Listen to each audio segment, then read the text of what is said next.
All right, we're back for the board meeting. Now, before the board meeting, let's look at this video real quick.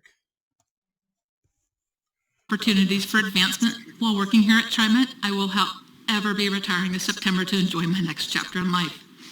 It has been a wonderful place. She's retiring in September. Why is she at a March board meeting? And why are they all teary-eyed when she's got 6 more months at the job? What the hell was that all about? I mean, why did they insert that into this board meeting? I don't get it. She's not even retiring for 6 months, so it's very bizarre. Now, I went to look up the minutes. I mean, the documents from the TriMet March board meeting. Guess what? It's not posted. It's not here. Another sloppy.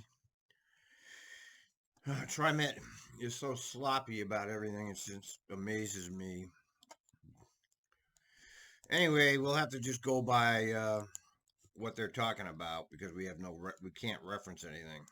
We start the board meeting with the consent agenda, and items that appear on the consent agenda are considered routine and may be approved by one blanket motion. And this morning, there are just two things on the consent agenda. One is the approval of the minutes of our last meeting, which is February 22nd, 2023. And then we have some ordinances today and a resolution directing the reading of ordinance by title only. So I'm going to ask, is there a motion to approve the items contained in the consent agenda? And a voice. So moved. Thank you, Director Gonzalez. Is there a second? Second. I think you were preempted by Director Way, but we'll give you other opportunities to make that in the meeting. It's been moved and seconded. I'm not going to assume that there's anyone that wants to make a comment. So all in favor, please say aye. Aye. Aye. Aye. Any opposed? Motion carries. Now we go into the regular resolutions for the board meeting. I'm going to temporarily pause the TriMet Board of Directors meeting for our first resolution and convene the board in its capacity as the TriMet Budget Review Committee. We now consider Resolution 23-03-09. Approving the proposed fiscal year 2024 annual budget for submission to the Multnomah County Tax Supervising and Conservation. And we can't see it because they did not post it on their website yet. Why isn't that like automatically updated immediately after the meeting is over? I mean, it was here and now it's gone. Commission. Mr. General Manager. Thanks, President Simmons, members of the board. I ask for your approval of the fiscal year 2024 budget, the next step in our annual budgeting process. By approving this resolution, the proposed budget will go forward for submission to the Multnomah County Tax Supervisory and Conservation Commission as required under Oregon law. The commission will review the budget and hold its own public hearing on the proposal. Our Chief Financial Officer, Now, the Tax Supervising Committee is always an interesting watch. It's actually the most interesting meeting of all of them in regards to TriMet. Of course, they rubber stamp everything, but there's a few good questions there, but they never follow through. But I always watch the Tax Supervising Commission meetings because it's actually the best meeting regarding TriMet, because actually they're supposed to be above TriMet, I guess, because they have to approve the budget. So that will be a good watch. Nancy Young Oliver is here with the top points to keep in mind with this budget resolution. Nancy. Great. Good morning, Director Simmons and members of the board. I want to take a minute to make sure you've all met Michael Doan, Director of Budget and Grants. You've previously received a copy of the fiscal year 2024. I don't think your mic is on. I've got green. Okay. So you've already received the proposed budget. And go ahead and advance, Kimberly. Page 36 of the budget, which is also on display on the screen. This page demonstrates that the budget is balanced and the projected change to our ending fund balance.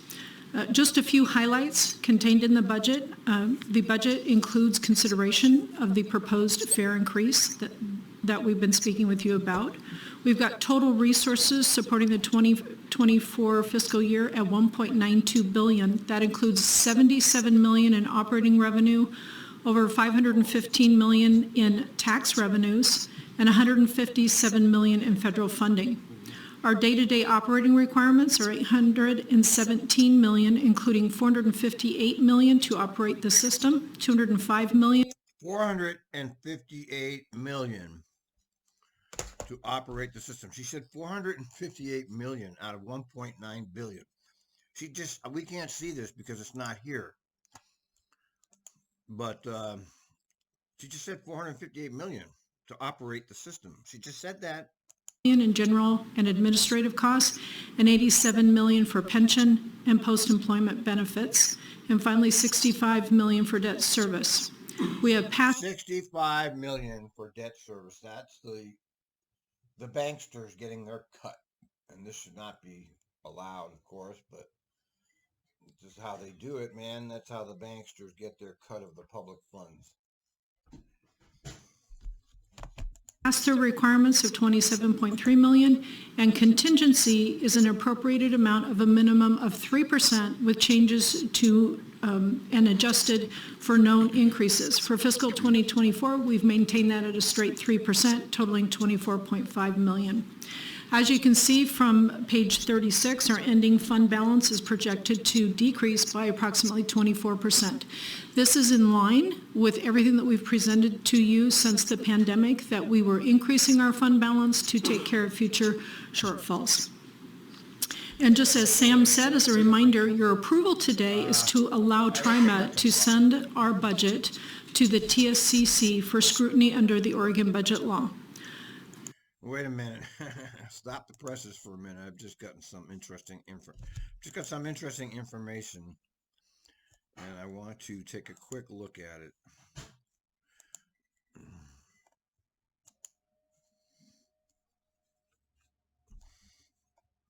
Yes, it's bus driver Dan, ladies and gentlemen. He's quite the guy. He's quite the shill now. Look at him. Look. Oh my God. Okay, well, I'm not going to watch this now, but I already know what it's going to be. It's going to be him telling us how great everything is there. All right, we're not going to listen to him. I'll listen to that on my own if I can take it. I'm sure I can't, so I won't be covering his little podcast. He's got himself a little site right on the mainstream. The Big Bike Portland. God.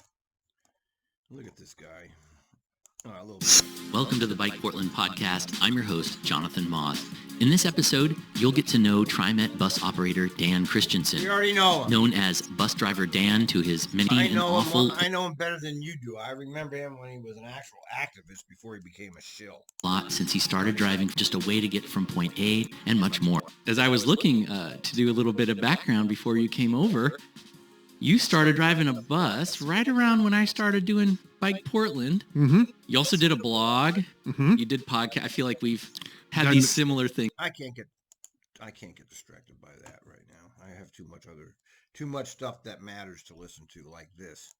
We will have a TSCC hearing in April, and we will make changes based on any feedback they provide. We'll make changes due to updated information on estimated actuals for fiscal 2023, updated revenue projections, changes in personal services, and our capital program.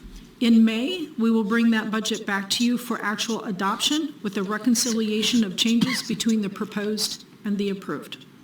Thank you. So, is there a motion to approve the resolution? So moved. Thank you, Director Gonzalez. Is there a second? I can't see the other board members. I'm looking for a second. Second. Thank you. Hurry up. Thank you, Director Way. It's been moved and seconded. Do any board members have any comments that they wish to make before we vote?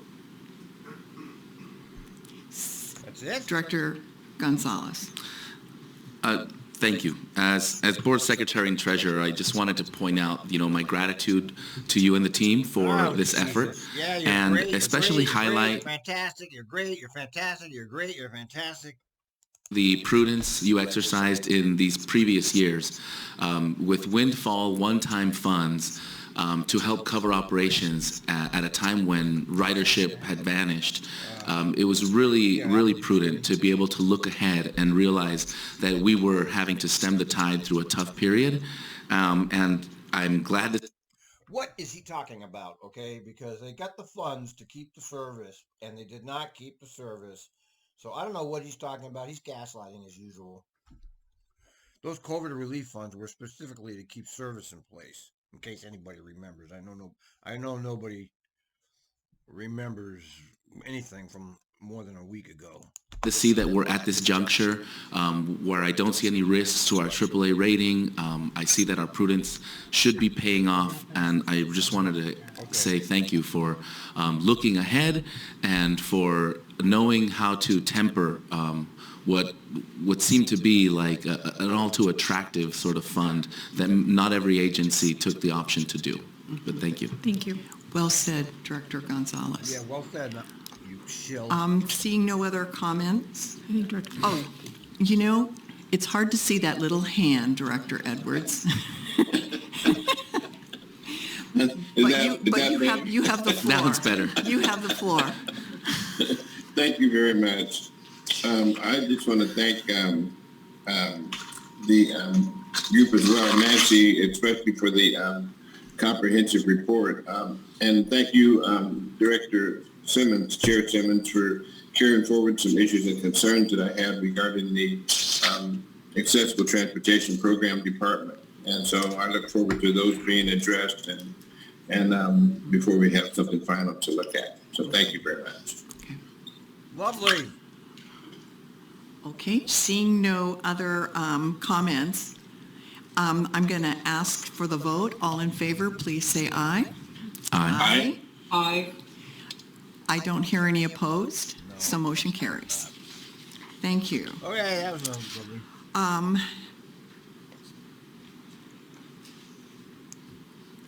me see. I'm now going to reconvene the Board of Directors business meeting as we consider the next resolution, 23-23-10, adopting a revised investment policy. Mr. General. What? 230310. What did I say? 23. Oh, 2303. I can't read. 10. Mr. General Manager, thank you for catching that. Thanks, President Simmons.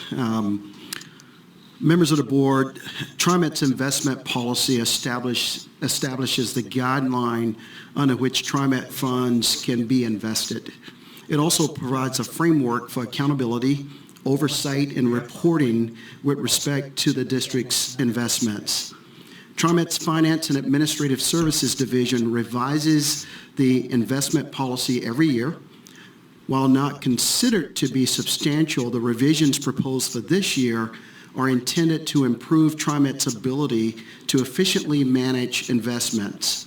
They include new language to allow TRIMET staff to retain any investment advisor to develop a strategic cash management program to make sure our investments stay in compliance with our policy and to improve competitive trade execution and enhance the competitive selection of an investment consultant. A copy of the proposed What? Another consultant. You see, they have so much money there. I can't see it because, as I said, they don't have it here. I should have copied and pasted this to my site, but I didn't want to bother with it because I was going to do it when I was watching it, but I see they foiled me here. Yeah, these executives don't do anything but hand out money and go to meetings and have a great time. What a joke. revised policy is included in Exhibit A with the changes shown on Exhibit B in your board packet and are also posted online. I recommend your approval. No, it's not. Thank you.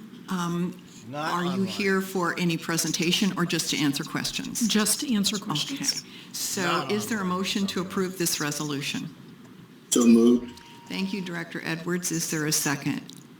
Second. Thank you, Director Lewis. It's been moved and seconded. Now, are there any questions or comments? No, Seeing nothing. none, I'm going to call for the vote. How exciting. All in favor, please say aye. Aye. Aye. I don't hear any opposition. Motion carries. Thank you. Oh, no. it was Next this close. morning, the board will consider Resolution 23-03-11, adopting a revised anti-drug and alcohol policy. Anti-drug Mr. General fentanyl. Manager.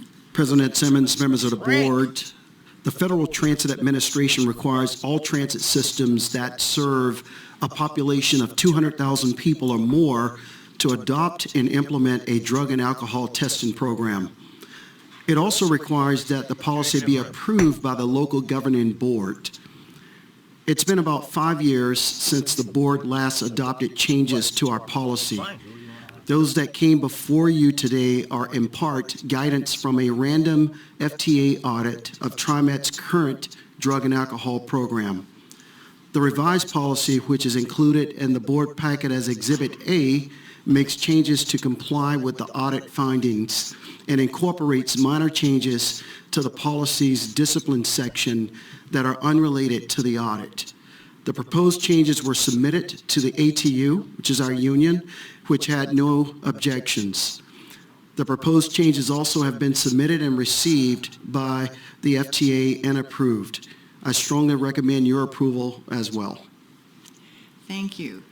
Is there a motion to approve the recommendation? So moved. Thank you, Director Way. Is there a second? Second. I'll say it was Director Edwards. Thank you, Director Edwards. It's been moved and seconded. Does anyone have any questions or comments at this point? I have a comment, President Simmons, if I may. I know this is federal, and it's under the Transportation Agency. And I just have some real concerns about the use of marijuana, because it seems like there's a zero tolerance policy when it comes to marijuana. And I think that perhaps in TriMet's lobbying efforts, we should be talking to our senators and congresspersons in regards to rethinking this and impact, because it impacts us in a very negative way when we're out recruiting employees, especially given that the state laws are much different than the federal laws. And folks can comply with state law and be out of compliance with federal law. And that's a huge challenge, I think, for TriMet when it comes to trying to not only retain employees, but also recruit employees as well. So I just wanted to share that. Thank you, Director Edwards. Director Gonzalez? Thank you. I'd simply like to echo some of the comments Director Edwards just brought. I had a similar question and concern, frankly, about... Did I just unplug? No. About the disconnect, perhaps potential disconnect between state law and federal law, especially in light of Oregon's most recent drug policies that were passed at the state level. But I do have a question. I'm guessing this audit may not have taken place before the passage of that law, so I'm just guessing. But I wanted to know if the passage of the state law has been reviewed to have any potential conflicts or any potential exposure to legal challenges if we were to apply the federal standards at the state level. Well, maybe I'll start with that. And you're absolutely right, Director Edwards and Director Gonzalez. There is some conflict there with the FTA. This recent audit was just kind of a random audit. They don't necessarily do audits on a schedule. And it occurred last year, and Sarah, who works in our legal department, has been really instrumental in kind of just bringing in some of the just revisions and codes in light of those recommendations in the latter part of last year from that audit. I don't think the specifics about the differences between state law and FTA regulation related to marijuana usage was considered or contemplated, but it did just occur. But I'll give it to Sarah if you have any other thoughts. Oh, I guess I would. It wasn't limited to marijuana because I know The state has no role in any of this. It's all federally regulated, so I don't know what they're. That's another reason they can't get people. Who the hell wants to give up marijuana for 27 an hour? It's not even worth it, really. I mean, if they started you out at top wage, maybe. The state laws kind of brought a whole thing under the umbrella. Yeah, so please. Because we're DOT regulated with our drug tests, we have to comply with the federal regulations, and as federal law prohibits marijuana, we have to abide by that, and that impacts everything from our funding and everything else. So it's a requirement per the federal government. I would just say it was very recent, this most recent audit. Yeah. Okay. So noted. Other comments or questions? Okay. So we have a motion and a second on the floor.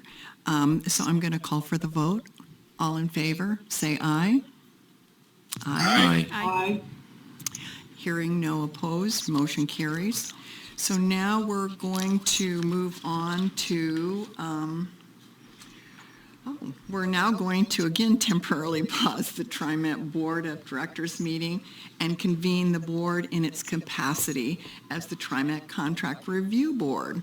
Serving as the Contract Review Board, directors will consider Resolution 23-03-12, authorizing a class exemption for on-call bus shelter repair, maintenance. So I can't see the resolution because they haven't posted it. I didn't post it on my site. First time I didn't post the links on the site. Well, I won't make that mistake again. So they're going to do a no bid contract for bus shelter. No bid contract for one of the biggest pork barrels going on at TriMet, which is shelter repair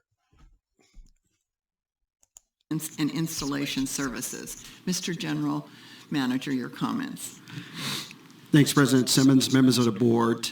Approval of this resolution will allow TriMet to issue a solicitation for services exclusively to contractors who are certified by Oregon's Certification Office for Business Inclusion and Diversity. So here we go again with they're eliminating everybody who doesn't meet their diversity standards. Is that even legal? Can you even do this? So they're prohibiting anybody who doesn't meet those standards from bidding on a tax-funded project. I don't even understand how that's actually legal. But apparently they can get away with anything they want to do here, so that's what we're seeing. Diversity. You will hear it referred to as COBID. This resolution provides the framework for selecting COBID certified contractors to perform bus shelter repair, maintenance, and installation services on an on-call basis. TriMet currently has more than 1,000 bus shelters within our service district. While acting in the capacity of the TriMet Contract Review Board that you're in now, you may authorize a special procurement exemption if it meets certain requirements. Among them, whether the exemption promotes public interest in a way that could not feasibly be realized through the competitive bidding process. Based on past experience with this solicitation, TriMet conducted market research and outreach efforts to identify a pool of COBID firms that may be able to perform the work. Staff understands that utilizing this limited pool may not bring significant savings. However, it serves the public interest and advances TriMet goals of increasing access and opportunities in contracting for small, minority-owned, and disadvantaged businesses. Contractors awarded work under this special procurement will not only build relationships with TriMet staff, but they will also gain a better understanding of the contracting process with Yeah, I don't know. I don't understand how they can get away with it. I just don't. Sorry. I don't get it. But they're doing it. other government entities. Adoption of the resolution. How is this not discrimination? It's like reverse discrimination. Okay? It's like the reverse. It's discrimination in reverse. And I'm not a shill for the white people. I'm not a shill. I just think you should get the most qualified people. Is that a crime to say things like that? Is that something? Look at that squirrel. I mean, you should be getting the most qualified professional people, no matter what color they are. Period. That should be the way government works, but that's not how our government works. Resolution will increase diversity among TriMet contractors, and I do recommend your approval. Once adopted, we will begin a competitive RFP process limited to co-bid certified firms. Bus shelter repair, maintenance, and installation costs are budgeted as part of the Facilities Management Department's annual operating budget.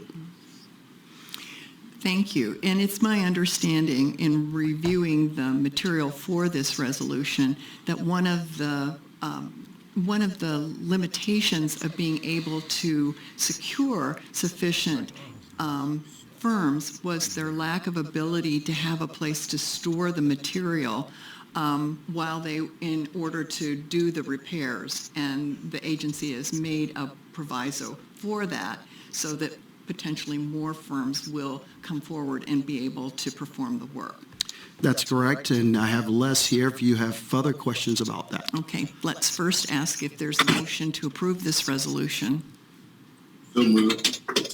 Thank you, Director Edwards. Is there a second? Second. Thank you, Director Gonzalez. It's been moved and seconded. Now, are there any comments or questions? Director Gonzalez? Thanks. Thank you, President Simmons. I see you. I see it, Les. This is a fantastic. Oh God! I'm going to stop after this segment because I can't stand these meetings. Such hypocrisy that goes on here. Proposal here. I really appreciate you bringing forward some creative solutions to not only address the need for the maintenance of the bus shelters and the limitations in the market, but to create what looks to me like a mechanism where we can really lean in. This should be an in-house type thing. This is what actually should happen. They should have a in-house repair crew. Okay, that would be the proper way to handle this. But instead, they're contracting out. They're feeding the beast, the free market, but they're not feeding the free market. They've selectively decided who they're going to feed. So this is like the worst crony capitalism possible. Into building that supply chain. This is an interesting proposal that I really hope does create a more robust set of suppliers. And so I have a message for the market out there. Please, this is a fantastic mechanism that if you're a co-bid certified firm or you qualify to be and are not yet certified, these are exactly the kinds of programs that are in place now so that your certification can help you get access. He's talking into the camera like a politician. Look, watch. Access to those opportunities. So I would encourage you to step up and lean into considering TriMet. He's a politician. This is how a politician acts. As one of your key clients as you grow your business. And if it seems scary to you, I have a second comment, and this goes to us in our programs. It's a hot market out there, and there's a lot of choices for a business that's ambitious and wants to grow in construction. So what are we doing as an agency to become an attractive client for them? While this mechanism does create a pathway, I want to make sure, if not already, that we put into place some ways to support and find those new businesses so that they know about the program, that they step into the on-call pool, and even if they're not in the cohort of on-call, that they still have access to some support structure to learn how to do business with TriMet. And for those that get on a contract, that we do support them so that that first contract doesn't render them. So, so what they're going to do is they're going to train people out. They're going to do a private contract with somebody who doesn't know what they're doing to train them in how to do this. That's what they're doing. This should be in-house. There should be a crew that's capable of fixing those shelters. That's TriMet property. TriMet union personnel should be doing this. But, you know, we know what TriMet is. It's a neoliberal crime syndicate. Okay. I was going to mention that, you know, one of the things you see on these board meetings is that they never, ever talk about any of the problems on the buses, like the doors, like the FX buses always breaking down, like any of the difficulties we hear daily on the transit scanner. They don't talk about any of that. It's all this other stuff that really doesn't affect riders whatsoever. So it's such a joke. It's hard to watch this. Run them out of business or eats up the profit margins on that particular contract so that they come out stronger, in a better position to continue to be vendors. If we do this right, I think that we have an opportunity to have a really big impact on getting more suppliers into this. And so my last comment is really on not just the support, but if this is going to be an on-call program, being out there in the community, having been a COVID business myself, there's a lot of on-call contracts out there with limited solicitation pools. You care if people say thank you to you when they get off. I have yes and no. When they say thank you, I always say thank you. My pleasure. That's my tagline. But there is a test, and this has a horrible name. It's called the backdoor test. We as social beings don't like to draw attention to ourselves. People will walk by me and go, thank you, up front, right? That's fine. It's quiet. No one hears it. Thank you. The person leaving from the back door that yells, thank you, driver, and breaks all the social barriers, says it loud enough for everyone to hear. God, I can't listen to that. Something that would set this apart is that we actually utilize those firms and give them a sense of some confidence of how much we will likely be contracting through the on-call pool. Because so many of them get through all the rigmarole of getting on an on-call pool only to wait years without ever getting called to join it. So I'd love for us to be supporting them, to make sure that they're on a regular roster that's predictable, and that we're getting out there so that those few that step up are coming through successfully. So thank you. I really appreciate you bringing this solution forward. Thank you, Director Wade? Oh, wait. Yes, thank you. Also echo Dr. Gonzalez's comments. My question is, and I'm sorry to put you on the spot if you don't know, that's totally fine, but have we done this exemption before for other services in our supply? Yes, I've done the exemption many times, okay? Don't you pay attention to your own meetings? Okay, don't you pay attention? Because you've been sitting there when they've exempted from bid lots of contracts. Jane?